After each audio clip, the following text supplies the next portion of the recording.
There are killers who wear the faces of angels. They write about justice, praise the truth, and become heroes in the public eye. But behind that halo lies a darkness no one could have imagined. One afternoon in a crowded city street, a young woman collapsed in a pool of blood. The killer vanished into the chaotic crowd. Why? For love? Jealousy?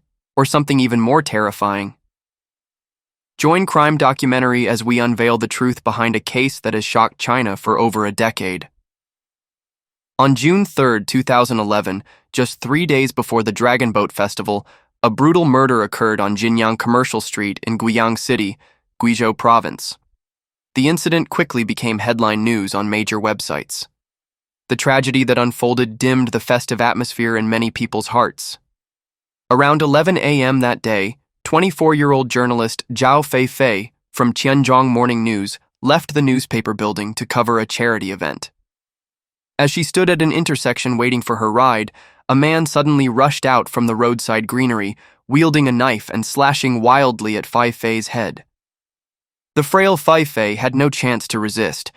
Before anyone could react, she had collapsed in a pool of blood. The assailant immediately fled, disappearing from everyone's sight. Chaos engulfed the scene as people frantically called for ambulances and police. The ambulance siren tore through the air, rushing the critically injured victim away. News spread like wildfire.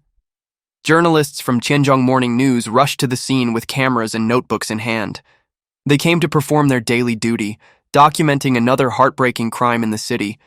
The victim was gone from the scene, but the dark red blood pool remained, a reminder of the brutality that had just occurred. None of them knew they were covering the story of their own colleague. Based on eyewitness accounts, the group of journalists hurried to the hospital.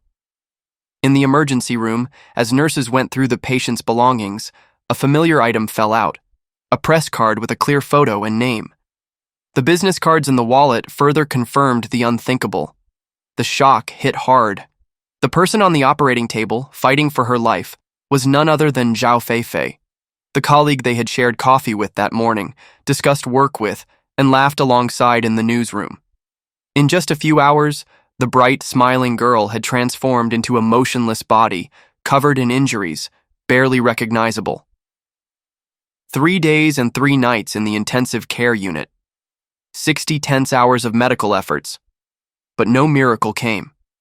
The wounds were too severe, life hanging by a thread like a candle in the wind. At dawn on June 6th, at 1 a.m., Zhao Feifei closed her eyes forever at age 24. The medical report showed 12 knife wounds across her body, 9 concentrated on her head, 1 on her shoulder, 2 on her left arm. 3 of the head wounds were too deep, too fatal, and took Feifei's life. Feifei, the 24-year-old from Liang Village in Liangtun Town, Xishui County, Zunyi City, was born into a blended family. Both her parents were in their second marriages. Along with her biological younger brother and half-sister from her father's side, Feifei grew up surrounded by family love. To her parents, Feifei was never a worry. Understanding, filial, excellent in school, with a stable job, she was their pride, the child any parent would dream of. Her life seemed destined for a smooth path, but it ended abruptly at 24. In September 2010, a year before the tragedy, Feifei joined the social news team at Tianzhong Morning News. In her colleagues' eyes, she had an open, cheerful personality and was dedicated to her work. Her gentle smile seemed ever present. When colleagues struggled with stories, she readily shared sources or invited them to collaborate.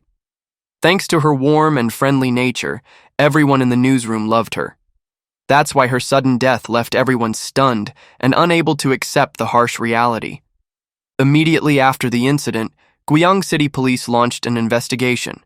Through crime scene examination, they collected the first valuable clues.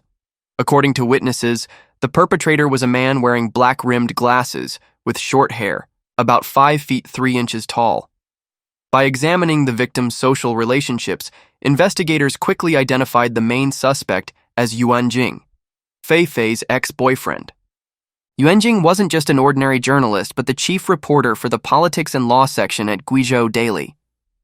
Known as a skilled investigative journalist specializing in complex legal cases, The fact that he committed murder in broad daylight in a crowded area truly shocked public opinion. What could turn someone who once loved into a mortal enemy, willing to act so brutally? The answer could only be revealed once Yuan Jing was captured. Police immediately descended on Yuan Jing's apartment in Yunnan District, Guiyang, but he had vanished without a trace. At his workplace, they discovered a set of 5 knives. Notably, the longest knife in this set matched the weapon found at the crime scene. This discovery showed Yuan Jing had prepared the murder weapon in advance, proving this was a calculated, carefully planned crime rather than an impulsive act. The shocking case quickly spread across social media, becoming the nation's focal point at the time. Just 2 days after the tragedy, police issued a nationwide arrest warrant and offered rewards for information about Yuan Jing. With his experience as a legal journalist, Yuan Jing possessed formidable counter-surveillance skills. While many believed he would be caught soon, Yuan Jing seemed to vanish into thin air. It appeared the entire scenario, from committing the crime to going into hiding, had been meticulously calculated beforehand. Faced with this situation, authorities had to continue following every lead. In fact, tracking down Yuan Jing proved more difficult than anyone could have anticipated. After thoroughly investigating his social network and frequent locations, police discovered that immediately after the crime, Yuan Jing had quickly left Guizhou to begin life in hiding. From here, a lengthy and challenging manhunt officially began. A crucial breakthrough came after 4 months in October 2011, when police discovered a suspicious detail. Yuan Jing's father, a worker in Fujian, had made an unusual trip to Dali, Yunnan. What caught investigators' attention was that he had no connections or reasons to visit this place. Instead of acting hastily, they decided to send someone to Yunnan to investigate discreetly. It took another 8 months until June 2012 for the investigation to make significant progress. At a small shopping center in Dali, Yunnan, Yuan Jing's days in hiding finally came to an end. He had changed his name to Heilin and blended into normal life as a sales clerk. Once they identified their target, Guiyang police quickly traveled thousands of miles to Dali to make the arrest. When arrested, Yuan Jing requested to bring a notebook. The notebook was filled with poetry, prose, and diary entries he had written. Yuan Jing was escorted back to Guiyang. During the crime scene reconstruction, he remembered all the locations very clearly. What irreconcilable hatred existed between him and Feifei that required such methods to end it? Yuan Jing and Feifei had a special relationship from childhood. He was 1 year older than her, and both grew up in Liangtan Town, Xishui County. Though they lived in 2 different villages about 12 miles apart, they became classmates in middle school. From an early age, Yuan Jing stood out for his intelligence and excellent academic performance. However, when he entered middle school, his rebellious nature began to show. Everything changed when he was seated next to Feifei. During a serious violation of school rules, Yuan Jing faced expulsion. It was during this darkest period that Feifei, his gentle deskmate, persistently encouraged and advised him. Feifei's genuine concern touched Yuan Jing's heart. He sincerely apologized to the school and teachers, promising to study hard. To remember this valuable lesson, he wrote the motto in his notebook: "A heart willing to correct mistakes will surely succeed," as a reminder of his positive transformation and deep gratitude to his special friend. Thanks to his superior intelligence and diligence, Yuan Jing excellently passed the entrance exam to Xishui No. 1 High School, the most prestigious school in the area. Meanwhile, Feifei was admitted to Xishui No. 5 High School. The geographical distance didn't hinder their feelings, and they officially became a couple. Throughout high school, Yuan Jing continued to maintain top academic performance. However, the image of an excellent student in everyone's eyes concealed a dark side. In 2005, due to gambling debts, Yuan Jing conspired with thugs to rob a taxi. They stole 2 mobile phones and a few hundred yuan in cash. While his accomplices were successively arrested and imprisoned, Yuan Jing, as an accomplice, was sentenced to 3 years in prison, but with a 4-year suspended sentence. This meant he didn't have to serve time immediately, but during the 4-year probation period, if he reoffended, he would serve the original sentence plus any new charges. The law's leniency this time may have sown the seeds for the later tragedy. Yuanjing didn't go to prison, and the school didn't apply any disciplinary measures thanks to his excellent academic record. Committing a crime without real punishment perhaps inadvertently made him gradually disregard the power of the law. Nevertheless, Yuanjing continued his educational path and contributed to the school's university admission rate. After graduating from high school, both he and Feifei were admitted to Guizhou University. This achievement made Yuanjing the pride of his hometown, the first person in the village to attend university, and notably the top liberal arts student in Xishui County that year. After graduation, both pursued their dream of journalism and were fortunately hired by Guizhou Urban Daily as staff reporters.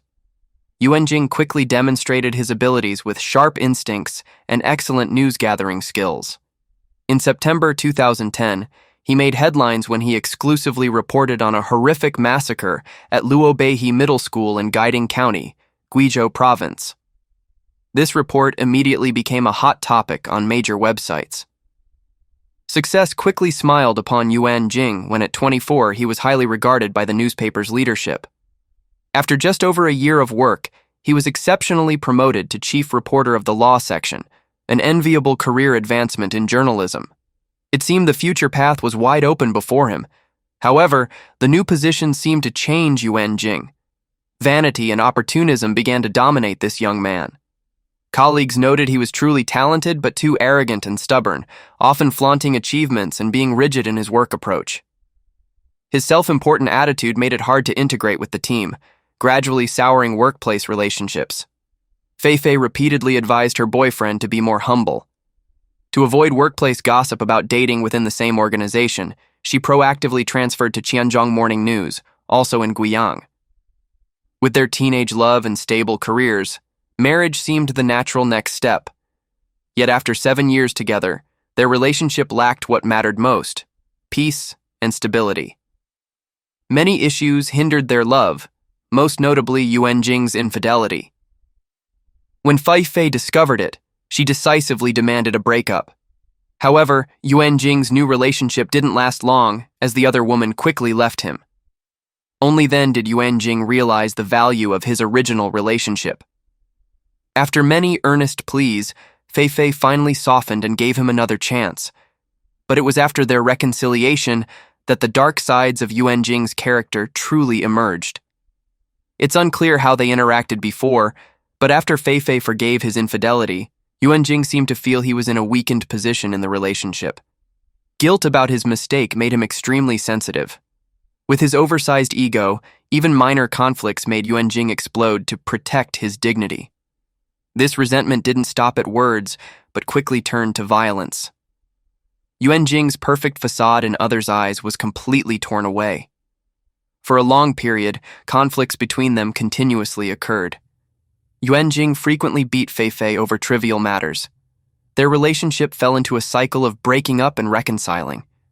After each violent episode, Yuanjing acted as if he wanted to end things completely, but then turned around begging for forgiveness.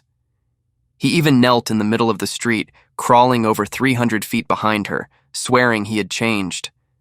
And Feifei, once again, chose to forgive. When family and friends learned about Yuanjing's violence, they all advised Feifei to break up decisively. Everyone thought she was too weak, but Feifei had her own troubles. She confided that they had been together so long, she had forgotten who she was. Over the years, Yuanjing had brought her much joy and happiness. Those beautiful memories from the past kept holding on, preventing her from letting go despite knowing he had committed serious wrongs. Feifei's tolerance in this situation was like placing a knife in her own heart, with danger creeping closer each day. Each of Yuanjing's apologies didn't make him better. Instead, they made his psychology more fragile and explosive. Emotional instability made him continuously cause trouble, then make things worse himself. When the relationship was troubled, Yuanjing lost all self-control, even picking fights with Feifei's family without reason. During one argument, Yuanjing pointed at Feifei's face, cursing with vulgar language. Unfortunately, Feifei's sister was present. Unable to tolerate Yuanjing's rudeness, she spoke up in protest. Unexpectedly, Yuanjing immediately slapped her face. This incident was the last straw, leaving Feifei completely hopeless. In early March 2011, she decided to end this toxic relationship. After the breakup, when Feifei came to retrieve her belongings, Yuanjing took extreme action, throwing her laptop and all her things from the 8th floor. Feifei was devastated, calling her mother and crying for a long time. Yet soon after, Yuanjing tried to approach her again, seeking reconciliation. This time, Feifei firmly refused and tried to avoid him, but Yuanjing continuously stalked and followed her. Whenever they met, he forced her to return. If refused, he immediately became violent. Feifei's life became a constant state of fear. Worry dominated her every moment. When walking, Feifei looked back every few steps to check behind her. She didn't dare go home alone, always needing friends to accompany her. Before arriving home, she would ask friends to go ahead and check if Yuanjing was lurking there. Only when certain he was absent would she dare enter. Feifei deleted all contact with Yuanjing on social media, didn't answer his calls, didn't reply to messages. Yuanjing posted on his personal blog an article titled, "Dare to Leave Because There's No Love," with the content, "Calling until my hand goes numb, the other end remains dead silent. Who can watch their phone ring without picking up? They just don't want to answer. When love is gone, there's no empathy for the caller's pain." Colleagues noticed Feifei's abnormal fear of her ex-boyfriend and found it puzzling. Until one day, Yuanjing came to harass her again. Right in front of colleagues, he punched and broke her glasses. Only through intervention from the organization's leadership did Feifei escape that dangerous situation. In March 2011, Feifei decided to break up. In just the short month of April, she endured 3 beatings from Yuanjing. Not stopping there, he threatened to kill her family if she didn't return. When hearing his daughter was being abused, Feifei's father hurried from Xishui to Guiyang, hoping to dialogue with Yuanjing. When contacted by Feifei's father, Yuanjing seemed willing. "Tomorrow, let's sit down and talk clearly. You choose the location." Finally, the meeting was scheduled right in front of the Guizhou Urban Daily building, where Yuanjing worked. But the next day, the father waited for hours without seeing Yuanjing anywhere. His phone was also turned off. The meeting never happened. Living in constant fear, Feifei didn't dare return to her own home. She had to take turns staying with colleagues and friends for a long period. Meanwhile, Yuanjing had nowhere to vent his pent-up emotions. His psychology at this point had twisted and distorted to the extreme. In early May, Yuanjing hatched a cunning plot. He had a colleague call Feifei, pretending a local student was missing and needed media assistance to search. With professional enthusiasm, Feifei went to Ganlingshan Park following the lead. As soon as she entered the park, Yuanjing rushed to attack her. He grabbed her, continuously tearing her clothes, screaming why she had betrayed him. During the struggle, Feifei's clothes were torn to shreds. Fortunately, the park was crowded, and thanks to timely intervention from passers-by, Feifei escaped Yuanjing's clutches. Feifei did everything to protect herself, confiding in friends, informing family, maintaining maximum distance. However, the most regrettable thing was that she never thought to seek legal protection, the most important measure she should have taken. In mid-May, Yuanjing returned to his hometown. That afternoon, people saw him standing silently at the edge of the family's field for over an hour, with lifeless eyes. That evening, he suddenly blurted out to relatives, "I should just die." His family knew he was suffering from heartbreak, so they only comforted him casually, thinking it was impulsive youth talk. No one imagined it was a warning sign of impending tragedy.